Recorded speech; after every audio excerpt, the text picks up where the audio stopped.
Chiefs Kingdom, welcome back to All Chiefed Up. We're back with another podcast for that ass. And it's Victory Monday, Steve. And Pacheco just popped off. Is he Marshawn Lynch 2.0? Let's talk about it. Before we get the show started, make sure to hit that subscribe button if you haven't already. 95% of our viewers aren't subscribed, and we're trying to get to 20,000 subs by the end of the season. Do your boys a favor. Hit that freaking sub button. Hit the like button. Get this out to more Chiefs fans. Mike, Marshawn Lynch 2.0, Beast Mode 2.0. Isaiah Pacheco certainly looked the part against the Jets last night because he was an absolute beast. He did. The Jets coach, Robert Saleh, said that he was Marshawn Lynch 2.0. Do you see similarities? I see a few similarities. Like, they're not perfect, but I see what he's talking about. Adam Teicher, ESPN Chiefs reporter, Mahomes fastest to 200 touchdowns last night in the Jets game. He got that in the first quarter, as we predicted. Pacheco's TD was a career long, Steve. Pacheco popped off right here, 20 carries, 115 yards for a touchdown, and he had his 48-yard touchdown run. That was his career long. And by the way, he had 138 yards on the day, matching a career high. Not matching, setting a career high, by the way. Yeah.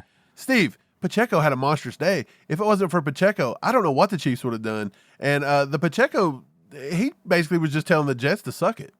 Suck it! Suck it! We got 2 words for you! Suck it! Isaiah Pacheco was phenomenal, and I'm so glad he finally popped a run off. I've been waiting his entire career because the way this guy runs, he runs so hard. He's relentless. He never stops. He's always going 110 miles an hour. He's always on 11. He's on 11. He's wired up. But it finally happened. I've been waiting. Like, this is the guy that we know can break these big runs. He's got the 4.4 speed, and I said, he's relentless. He finally got one, 48 yards, absolute beauty to watch. I was so happy. And we've always talked about, Mike, why can't we just give Isaiah Pacheco the ball 20 times in a game? Just give him 20 carries, and this guy's going to eat, and he's going to help. If it wasn't for Isaiah Pacheco tonight, I think we could have dropped one to the Jets because it was pretty ugly all around, and he was the saving grace. And I think the fact that the Chiefs stuck with the run, even when times got tough later in the game, that's really what paid off in the end. Yeah, I was impressed with our offensive line. They needed to win up front. I thought they got after it in the run block game, which, by the way, that's usually their Achilles heel. But they made it work. Pacheco had pretty good vision tonight. He was popping it off to the outside. He was getting to the second level. He was cranking it up a notch. He was looking to inflict pain on people. He was running people over. He was doing push-ups on their field. He was pissing them off. They were so mad at him. Everybody hated Pacheco. Push-ups, pissing people off. He was pee-peeing on all the pee-pees tonight. Pacheco was going ham. Love it, I love it. So excited for him, man. It was his hometown game. This guy was just pumped and ready to go. Just all kinds of peas flowing around. But yeah, Pacheco, he looked great.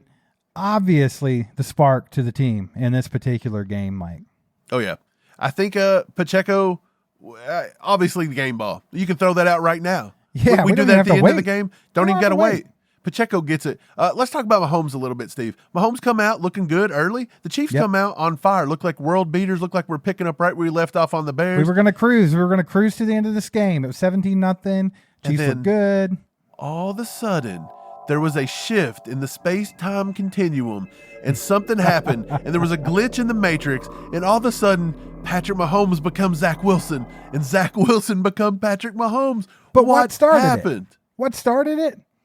The referees. Guys, come on. I know it's 17-0. I know it's 17-0. I know it's a primetime game and you don't want it to be a big, massive blowout. But do we really have to start interjecting ourselves into the game every time it's getting a little bit out of hand? Right. Just let it play. The safety on Jawan Taylor was not a safety, guys. It was a face mask. It was a face mask, but it was he started outside the end zone. He got his hands up too high, couldn't get his hand down.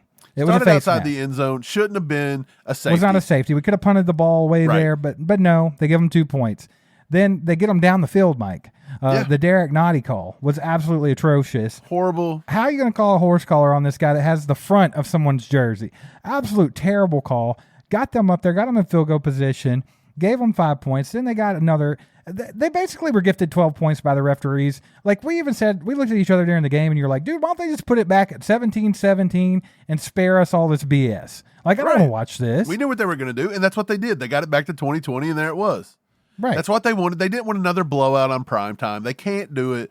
85,000 people were in the Jet Stadium watching it. Man, all the momentum changed, and then the Chiefs played right into the hands of the referees and absolutely started to suck. They looked awful. Steve, Patrick Mahomes didn't look like Mahomes. He looked like McClones.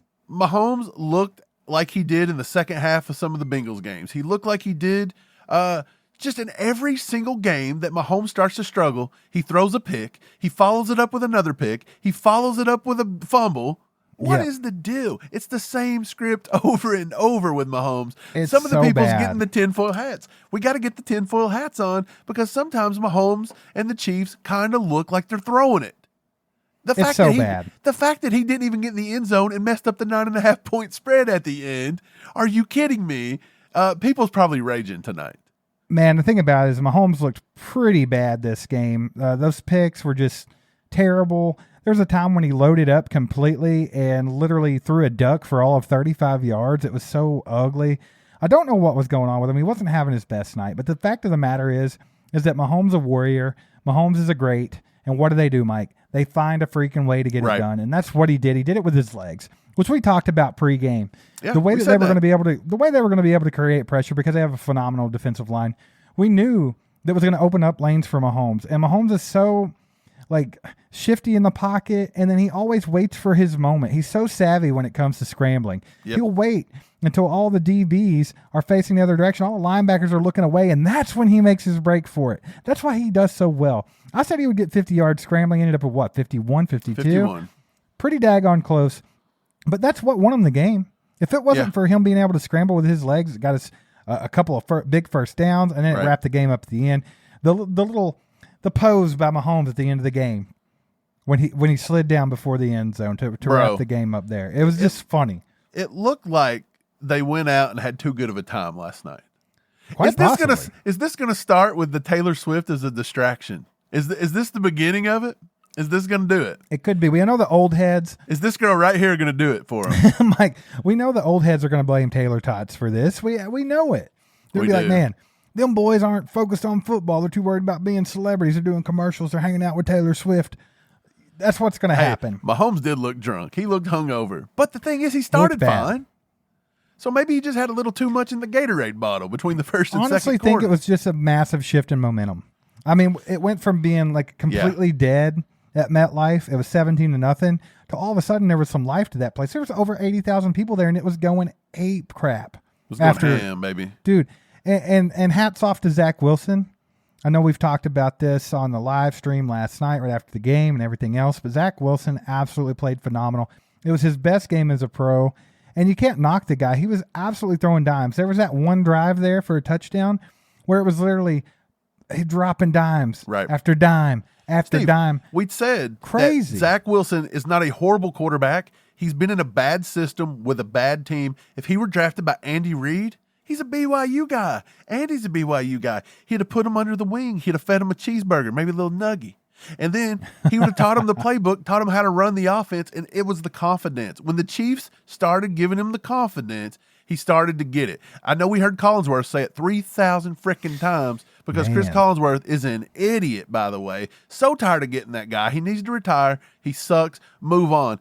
By the way, Patrick Mahomes, 18 for 30, 203 yards, a touchdown, 2 picks, a 66.3 QBR, and a 63.6 rating, a QB rating. That was atrocious, Steve.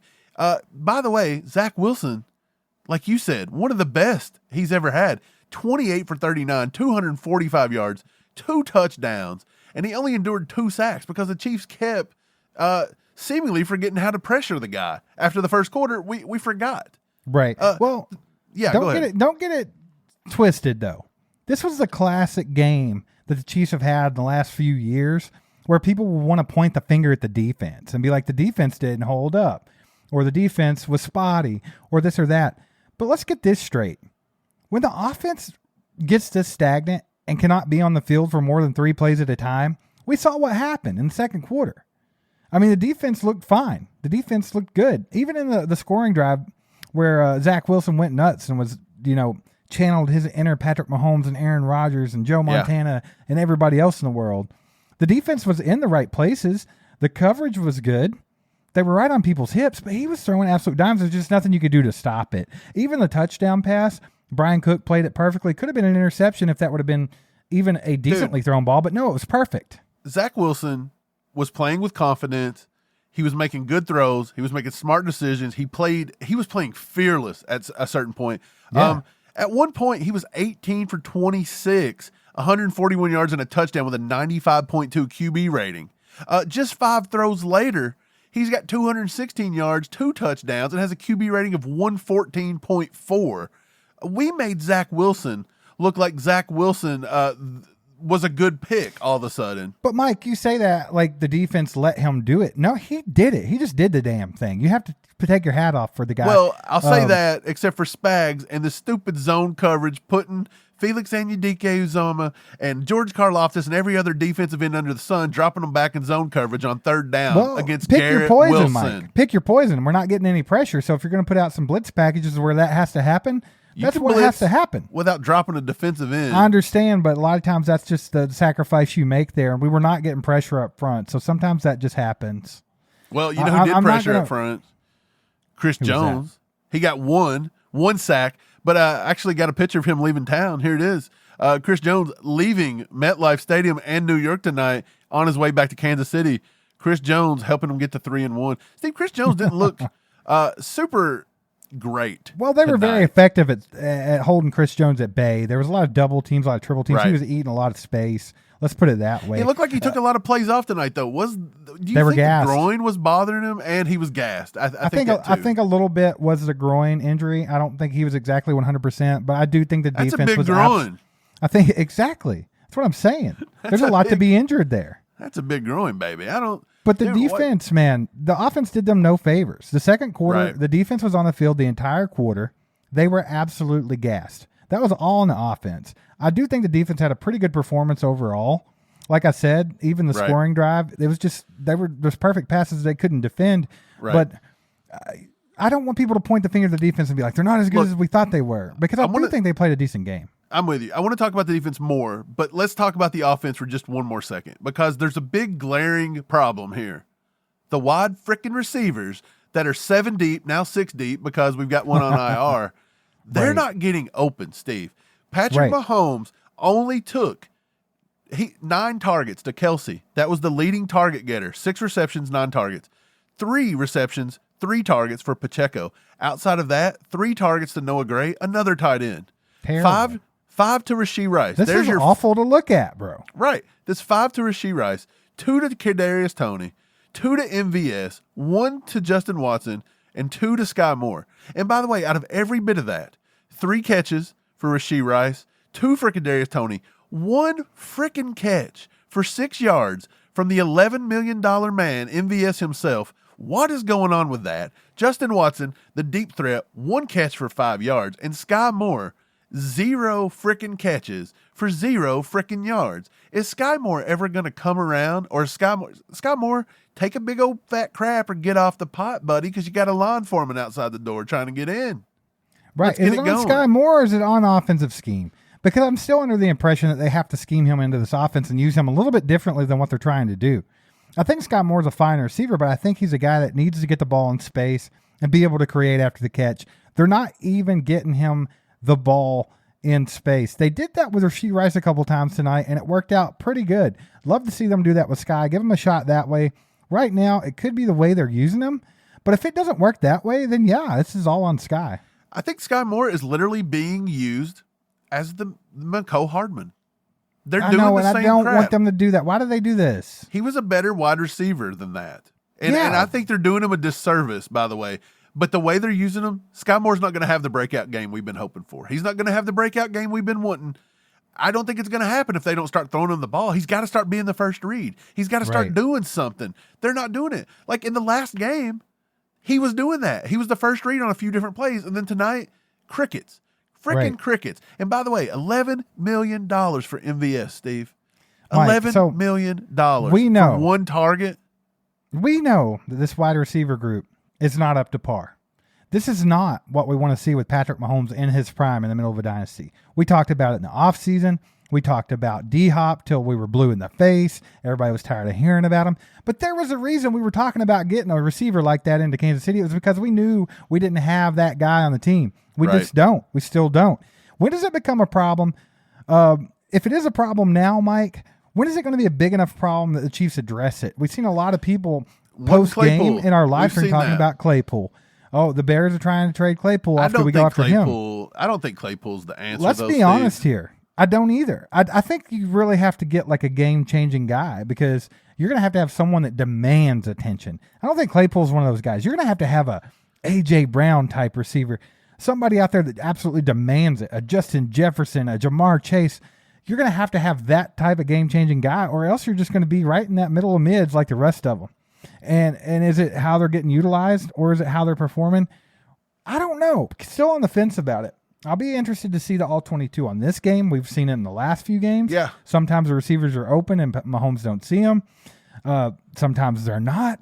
Like, there's just so much to it. But, Mike, I guess the question is, while I'm rambling, what do you think? When does it become a problem that the Chiefs have to address? Do they go out looking for someone, or do they not? I don't know. I don't know what they're going to do. What they do last year? They went out and got Kadarius Toney. I guess he helped enough to get the Super Bowl. Right. He didn't light the world on fire. He's not looked great in year 2, but he done enough. I just don't think they do that again. I don't see anybody out there to do it. I think you can just about close the door on any kind of a Mike Evans deal or something like that. I just do not see it happening. I don't think we have the money. A lot of people are throwing around the name Kyle Pitts. I don't see that happening either.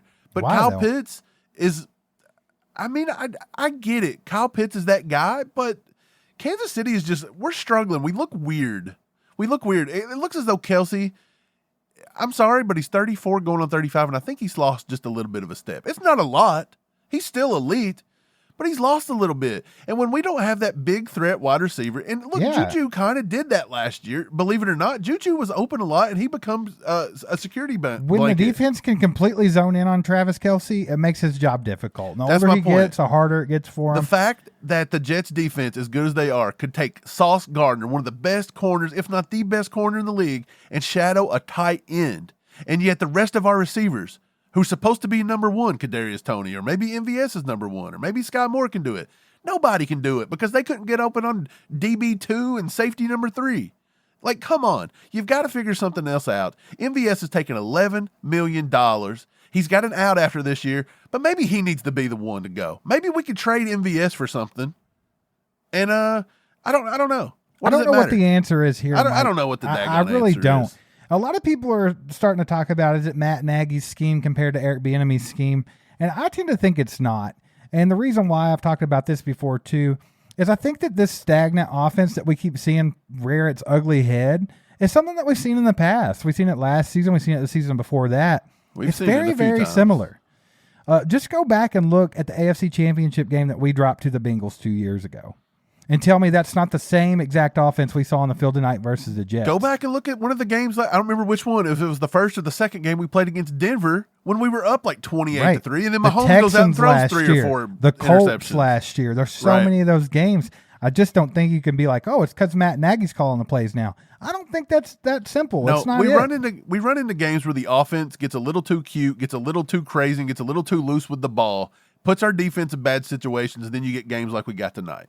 And until the offense can settle themselves down, put together a drive or two, and start pulling the game back apart like they did tonight, which they didn't really get it. Mahomes should have gotten the end zone there, so we should have had a 10-point win. Right. But other than that, until they can do it, it makes the defense look as though they struggled. So let's get into the defense and talk about them, Steve. To me, tonight showed, and this is not taking nothing away from Drew Tranquill. I thought he played a great game. Again, he led the Chiefs in tackles. I think he had 8 total tackles tonight with Drew Tranquill. He had 8, 7 solo. He looked good. He looked good last week. But this team is missing hit, stick, Nick Bolton. We got to get him back. Anybody that says Nick Bolton shouldn't be on this team and he's not good and blah, blah, blah, you're an idiot. You're a slap nuts. Go outside and slap yourself in the face. Certified slap nuts if you don't like Nick Bolton. This guy's a beast. It'll be nice to have him back on the defensive side of the ball. But like you said, Drew Tranquill has done a very good job of filling in his absence. I think he's done great. He looked good again tonight. The last game last week, he looked fantastic. But yeah, I just think there's something missing there. But this defense, they still look good. Like I said earlier, I think they played pretty good tonight. There were just times where there's certain things you can't defend. And some of those passes that Zach Wilson was dropping in, you just can't defend them. Well, I think the Jets' offensive line played pretty well tonight, in my opinion. They shut our pass rush down, to be honest. Chris Jones wasn't as effective as I thought he would be. Chris Jones has now had 2 kind of subpar weeks. I feel like it's the groin. I feel like maybe tonight he was gassed a little bit, but he wasn't super, super effective. I'm curious to see what the PFF is going to grade him, because they graded him really high on his limited 16 snaps against Chicago last week. So I'm curious. Right. I thought Mike Dannon would have a good night tonight. Mike Dannon really didn't create much pressure I didn't see. Felix did not create much pressure. George created a few early. He couldn't close the gap. He couldn't get it, and then George kind of disappeared. Derek Nottie had a pretty good game, but he's not somebody that's going to get after the quarterback. Dude, we're going to look so much better with Charles Omenihu back, and if we can get Chris Jones back super healthy, I think, get that big old groin healthy.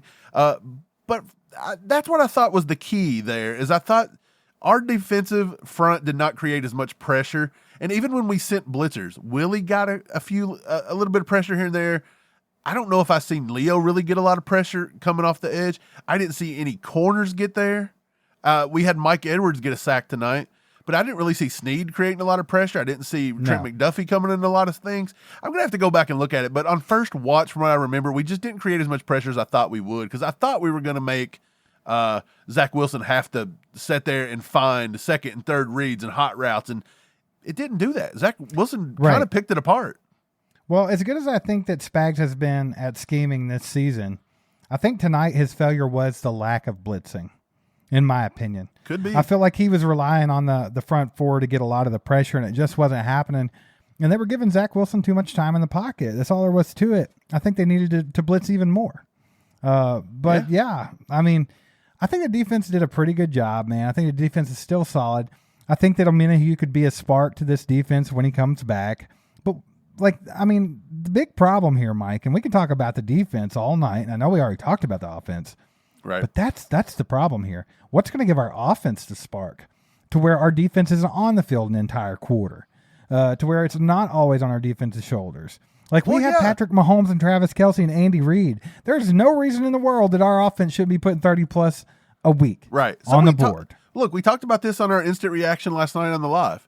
We said, look, it was 17-2 on the bogus safety. Okay, they got the ball, they come down the field, the defense still held them to 3, 17-5. It just looked like the Royals out there getting blown out on a baseball game. That's what it felt like, 17-5. But what happens? Patrick Mahomes comes out and throws a pick. He gets back out there at the end of the half, throws a pick. Like, Mahomes was single-handedly give the Jets every bit of their momentum. Was Patrick Mahomes being crazy? Well, right. I don't know what was wrong with him. When you're turning the ball over like that, not only are you giving the other team good field position, but you're also causing your defense to be on the field nonstop. And that's exactly what I was saying. Even Chris Jones, like you said, it looked like he took some plays off. They were just all gassed, man. I think if it wasn't for the defense having to be on the field the entire second quarter, it could have been a whole different ballgame. Isn't it crazy that somebody, we'll say Swifties, because Taylor was there, we'll say Swifties watching football. They've heard all about how great Patrick Mahomes was, greatest quarterback in the world. Zach Wilson stinks, worst quarterback in the world. And they watched their first football game tonight. It blew their mind. Did Patrick Mahomes look like the best quarterback to ever play the game? Hell no. Zach Wilson did. You ever seen the movie Freaky Friday? Dude, they switched. They switch bodies. Hey, they look like the one with Jason Bateman where they pee in the fountain and then all of a sudden they switch.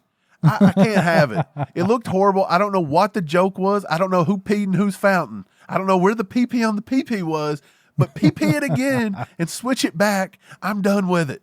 I'm over it. But man, I thought the defense looked good, though. That's the moral of the story, Steve. The defense looked good, and I thought the Warden looked good. I thought Trent McDuffie looked good. Look, Garrett Wilson had a lot of good catches, but again, Zach Wilson was putting the ball on the money. Lazard had a few big plays there in a row. It was debatable whether he pushed off a few times. People say no. People say he slipped. Who knows? We'll see all that again. But I thought everybody played solidly except the offense. The offense played like complete garbage. I'll say it with a French accent. Maybe it won't sound so horrible. Garbage. Like, good Lord. They were trash, bro. Let's just put it that way. It was very hard to watch. If you're a Chiefs fan and you didn't find yourself just absolutely cringing for most of that game, it was very hard to watch. And that's kind of the sentiment I noticed on X or anywhere else that I was looking on social media during the game. People were just over it, man. And I think we're to the point now, we're a quarter through the season, Mike. And I think we've seen more bad Chiefs offense in the first quarter of this season than we've seen over the span of all of last season. think people's fed up. Think people's sick of it. I think people's looking at the obvious hole in the offense and being like, hey, we knew that you needed to address the receiver position, but you didn't. This is the product you put on the field, and now we have to watch this garbage week in and week out. Patrick Mahomes out there looking like he's just lost because he has no receivers getting open. Is that the problem? I don't know. On a week like this where the receivers were non-existent, where in the hell was Justin Ross? Like, this guy has been working his way up, more snaps each and every week. He got some targets here and there. Where was he at tonight? Why was there no target? It's not like there was another wide receiver out there playing him off the field because, my God, they all looked horrible. Like, I think tonight was a night we maybe could have seen Justin Ross. Maybe put him in and just throw it up deep a couple times and see what happens. Maybe see if we can move the chains a few times. I don't know. I don't know why Justin Ross is being overlooked like this. And a lot of people say, you guys think you're smarter than Andy Reid and blah, blah, blah. Okay, well, you guys think you're smarter than Andy Reid right now because he's not on the field for a reason. So they see him in practice every day. Why is Justin Ross not playing? I don't know. Maybe Andy just thinks he can't play. He's not ready. So who's wrong now? I have no idea. So I'll say I think Justin Ross should be playing. What other explanation do you have? And it looks like at some point they're going to have to make a decision to switch things up a little bit. And I think the training wheels off of them. We've seen a little bit of stubbornness from Andy tonight, I think, because I felt like there were just no adjustments. Like we were beating a dead horse for 3 out of the 4 quarters. Do you feel like that's always the problem when we struggle is that the Chiefs cannot adjust? We will not have a mid-game halftime adjustment. Yeah, I'm confused. We refuse. The first 15 were phenomenal. I feel like the game plan. I feel like the game plan was spot on.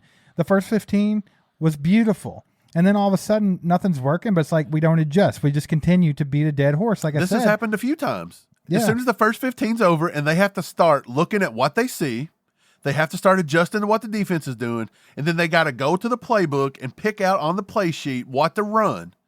They physically black out. They can't do it. They pull a blank, and I don't know what's going through their head. Maybe Taylor Swift's discography. I don't know what they're doing. But when they start looking down at their little menu, they can't pull out the right play for the rest of the game. And it's like pulling teeth out here trying to get them to just get somebody in rhythm. Patrick Mahomes was not in rhythm. He got himself out. He started doing stupid stuff. Why did it not become quick hitter here? And hey, how about getting Sky Moore or somebody involved? Quick hitter to Sky Moore. Quick hitter to Kadarius Toney. Maybe a quick hitter to MVS. I heard the guy's freaking fast. Maybe you should get the ball in his hand. I get so tired of it, and I don't think I'm smarter than Andy Reid, but I think Andy Reid outsmarts Andy Reid too much. From time to time, I agree. I do think overall Andy will have this team where they need to be. This is coming off very negative. It shouldn't be. Not meant to be. Because, the Chiefs did play like trash as far as the offense goes, but a W is a W. And we are 3-1, Mike. The first quarter of the season's already over. How weird is it that the first quarter of the NFL season's already over with? It's very weird. It's flying by on us. It's scaring me just a tad bit that we're a quarter of the way through, about 25, 26% of the way in here, and the offense still looks stink. We can't get these guys on the field. So, you look around the league, though, Mike, and a lot of the teams that should be contending this year are struggling as well. Look at the Bungles. It's a beautiful thing to watch. The Bungles have knocked themselves out of playoff contention, and we're a beautiful thing to see. October 2nd. All the big mouth Bengals fans. Here's a binky for you. Here's a binky for you, Jamar Chase. It's awesome to watch. But there are a lot of other teams struggling. Binky. The Chiefs have been struggling. Let's just throw it out there. They are 3-1, but the offense has been struggling. Other than, I think, Game 3, they were good. Other than that, they've struggled. The Dolphins hung 70 on somebody last week, and then they allowed 50 on them. Got blown off the field this week. Right. All we're going to hear in the media, all you're going to hear today in the media is how it's now Buffalo is the best. It's going to be the Buffalo and the Eagles. I guarantee you that's all it's going to be. I'll say this. Steve, you thought the Eagles wasn't going to have enough to get back to the Super Bowl. I think you're wrong. I think the Eagles are the best team in the NFC, hands down. The NFC's pretty weak, bro. Right. So, you're not wrong. Who beats them, Dallas? Maybe San Francisco, maybe, but that's really true. Really depends on Brock Purdy. Look what happened last year.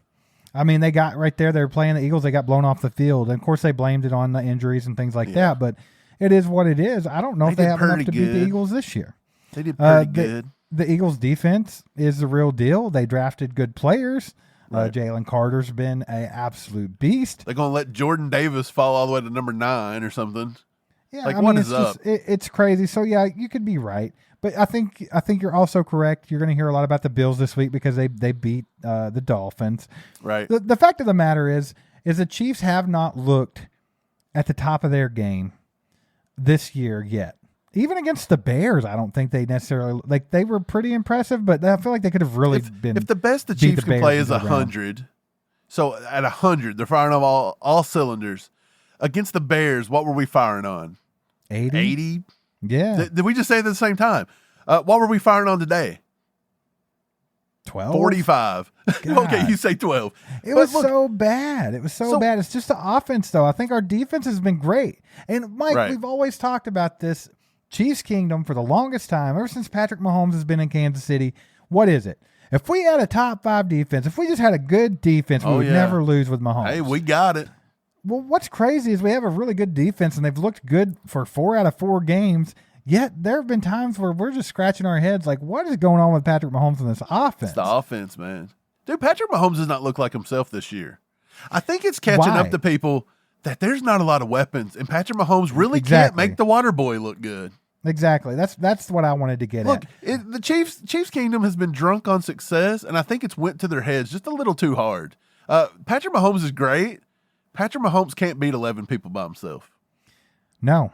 Man, And thank Travis God. Kelce's 34 going on 35. He's losing a step just a little bit. There's a couple of things that I think made all the difference in the game against the Jets last night, Mike.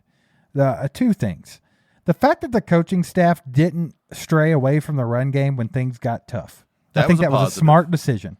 Great decision. They stuck with the run game. Pacheco was killing them. Thank God they stuck with them because they tend to, when they get in those situations, to just completely abandon it and just look like fools. Pacheco. Man, it's just great. And then we said Pacheco needs 20 carries a game. He got it. And look what exactly. happened. So I think that's the one key to the fact that they still won the game last night. The second key is that Patrick Mahomes is great. He's great. And the reason why I'm saying that is he was having one of his worst games. And what did he do, Mike? He found a freaking way to get it done. He still has that. He's got that dog in him. Like he wasn't going to go down. He knew he sucked. He knew he sucked. Why, though? You could see it all over his face. Because he's the greatest. The greatest. The greatest. The greatest. But tonight, of all freaking time. Maybe not the greatest. He found a way to win. And that's all people do. He's the Michael Jordan of football. Did he? Okay, was he pressing? What did he want to put on a show on primetime? Was he trying to show off for Papa Rogers? Maybe the Taylor Swift celebrity crowd? There was about $500 billion of net worth up there in that one little press box. Yeah.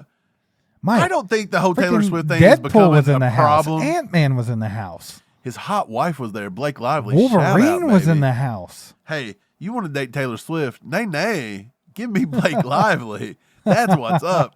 She's married, though. Sorry, Ryan Reynolds. You the man. Shout out Mint Mobile. No, here's what I say. I felt like Patrick Mahomes, I don't think that the celebrity and all this stuff, because I know people's going to come with that. Right. We've already said, the first time Swift shows up, it's a complete blowout. But the first time we lose or struggle, now it's a problem. It's a distraction. And so that doesn't work. But this Mahomes kind of get in these situations where, like I said, you got Ryan Reynolds, Deadpool's watching you on New York in front of the world. Papa Rogers is in the booth. That's Mahomes' idol. He loves Rogers. Right. And what's he do? He goes out, he has a little bit of success, and then he starts pressing. And then he presses some more. And then he's like, I don't know what to do. And then I don't even know how to play quarterback. And then he goes crazy, but he finds a way to win, right? He finds a way to win at the end of the day. That's what the great ones do. That's why Mahomes is great. Even when you're playing bad, when you're playing bad, you find a way to get it done. And that's exactly what happened here. So I'm not going to be too upset about this team looking pretty awful on offense. They still found a way to win. That's all that matters in the NFL. There's a lot of parity. They got the job done. And that was with Zach Wilson having a bit of a breakout game. We may have saved his career tonight. Mike, you keep saying it like the defense handed it to him. That kid played well. I'm sorry. You can say we made him look like this, or we did that. I don't think we played to the best of our ability on the defense. It's not like we were playing lights out and he just come out. Mike, how much better defense could you have played when he was dropping them dimes in and scored 7 on us? A lot more. Get your press coverage up, baby. Get your coverage up. It didn't matter. They were on their hips. They were on their hips. Grow your fingernails out. Turn around. Do something. Get it going. I refuse to think Zach Wilson just beat our defense, which is a top 5. I feel like there was some times that we made a few mistakes. Well, yeah, for sure. They weren't 100% flawless. We wasn't getting pressure to him. Our zone coverage looked a little shaky at times, and some of the man-to-mans wasn't perfect. Well, I'm just saying, like, the fact of the matter is, Mike, is the defense wasn't perfect. They never are. But they played well. No, I give him a B on the day. But Zach Wilson took advantage of the opportunities that were in front of him, and he made some really good throws. And there's just some things you can't do anything about. And that one drive there, he was just spot on. There was nothing that could be done.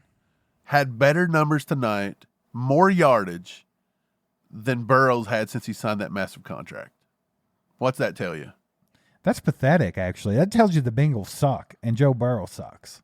That's what it tells me. Couldn't happen to a more deserving franchise, by the way. Who dey? Love it. Steve, we've already give out the game ball to Pacheco. Yep. We've already said defensively, you like Mike Edwards. You thought he had a great game. Mike Edwards had a day. He had himself a day. I think Leo Chenal had himself a day, and I think that he would be one of my defensive MVPs. I think Mike Edwards should have had a pick there. I think McDuffie kind of screwed that pick up a little bit. He didn't know Mike Edwards was behind him, so he's just playing the ball. Really good game for both those guys. Who's a guy on the offense besides Pacheco that impressed you the best they could today? Let's go with that, because nobody looked great. Who's a guy that impressed you just a little bit? Noah Gray. I feel like he kind of disappeared after that touchdown catch, but that just shows you what Noah Gray's capable of. And the fact that a lot of people's always been like, hey, we need to draft another tight end. And we feel like the Chiefs kind of believe in Noah Gray, and they think that he's going to be Travis Kelce's successor. And they're probably going to put more on him the more they have to take off of Kels as he gets older. I think Noah Gray showed what he could do. Granted, there wasn't much more to it, but hey, there wasn't much more to any other receiver on this team after that either. It was a pretty bad day. I would have to go with Noah Gray because I think in flashes, Noah Gray showed you why I think the Chiefs think he is that guy. Right. People said we need to start drafting Kelce's replacement. We said nay, Noah Gray. And I think that's what they're going to do. Noah Gray had a good play right there. I thought Kadarius Toney made a great play when they tried to behead him on that little thing. Mahomes hung him out to dry there, and he made the catch. Right, and he made the catch. I'm curious why Kadarius Toney didn't get more today. I want to see some more all-22 because he's been getting open when giving his shots. Was he not open today? Was Mahomes not looking at him? Was the play? Was he a decoy most of the time? Maybe his snap count was low. I'm very curious. That's another thing is we talk. I'm sorry, I don't mean to cut you off, but we talk about Rashee Rice and we talk about Sky Moore, both being guys that are yak guys, can make a big play out of nothing, and they don't scheme them in and do that. Where's wide receiver one? Toney's the same daggone way. Like when that guy has the ball in his hands, he's dangerous. He's super athletic. I'm ready for wide receiver one to get some wide receiver one targets. Yeah, we have to figure this out on the offensive side of the ball. I think it's something that Andy and them really have to take a good hard look at. Him and Nagy, even pull in Mahomes, Kels, whoever, get your receivers together, figure this thing out, get this thing rolling because we're a quarter of the way through the season, Mike. And right now, this offense does not look like a team that can win the Super Bowl. No, they don't. But the thing is, we have so much room to grow. Yeah, if we could get there. We're elite. We're elite? Yes, elite. We're going to freaking get there because we got Mahomes. We got Andy Reid. We're going to get there. Be patient. But I do think they do have to make some changes, and I think they have to make them quick. I don't think I'm not worried. Like I said, right now, this offense doesn't look like a team that could win the Super Bowl. But do I think they are an offense that could? Yes, I think they can get there. We just got to be patient, and they do have to make some changes. They can't keep doing what they're doing. Right. Well, I mean, look, the Chiefs, they just played the Bears. They just played the Jets. Those were 2 games. And again, maybe they're overlooking some of these a little bit. Minnesota next week at Minnesota is going to be a tough game. Kirk Cousins is going to be a tough beat on the road. I'm telling you They've right now. not had a great season either, so they're looking to bounce back. Right. And again, this is the Chiefs. This is the Super Bowl champion. Everybody wants to beat you. They don't want to lose in their house. Give their best shot every time. They're going to give you the best shot. We're not looking very good. Everybody's a bunch of sharks smelling blood in the water. So we need to come out. If we play like we did today versus Minnesota, Minnesota will beat us. By the way, Patrick Mahomes should throw for 7,000 yards against Minnesota's defense. They're horrible, and all they do is blitz. They should beat the crap out of them. And then after that, you've got Denver, the Chargers, and Denver again. So the next 3 out of 4 games are against teams with losing records. We've got to get it together, Steve. If we go to Germany versus Miami and we are still struggling at week 8, this team's in trouble, in my opinion. Because I feel like at that point, it's not figuring it out. It's just we don't have the talent. That's a possibility. But the thing about it is, Mike, I think that we can get to Germany with 1 loss. I think that's a big possibility. Even if the Chiefs aren't playing at their best, I still think they could be not necessarily a pretender, but they could maybe not be that great yet or have it all together and still only have 1 loss going into the bye week or at least to the Germany game with the Dolphins. So right. I'm with you, though, man. If this offense isn't humming a little bit better, if it's not looking more like a Patrick Mahomes, Andy Reid-led offense by that time, then I think we have some big problems. Well, we said that by the time we get to the bye week, we give the number of games lost that we would cause panic was 3. We thought if we had any more than 3 losses, that's when you panic. Anything at 3 or better, it's not a big deal because you got a lot of season left to play. Right. Do they lose? We've got 1 loss. Could they lose 2 more out of Minnesota, 2 Denvers, and an LA game? Yeah. They could go in and lay an egg against Minnesota, and then I don't think Denver could beat us this year. At first, I thought Denver had a pretty good team, but they look horrible. Well, the thing about it is when our offense plays like they did for most of the game tonight, anyone has a chance of beating us. I don't care if it's Denver. I don't care if it's Chicago. And especially the Chargers, they play us rough every time. Dude, I don't care if it's a high school football team up the road. I don't care if it's St. X in Louisville. Our offense looks that bad, anyone has a shot to take us out. Yeah. But I think we're fine. I think we're fine as we sit. A win's a win. A dub's a dub. This isn't meant to come off negatively at all. It's just us looking at it and being like, what is that? Was Mahomes drunk tonight? Was he battling a hangover? What happened? Did he hit his head? Did he? Maybe we should check the guy for a concussion. Were they just playing? Were they just playing around? Who knows what they're doing? Yeah, but thanks for being with us today. Make sure to hit that like button. It helps us out tremendously. And thanks for subscribing and hitting that bell. We'll see you next time. Go Chiefs. Go Chiefs. There goes a sight from my soul.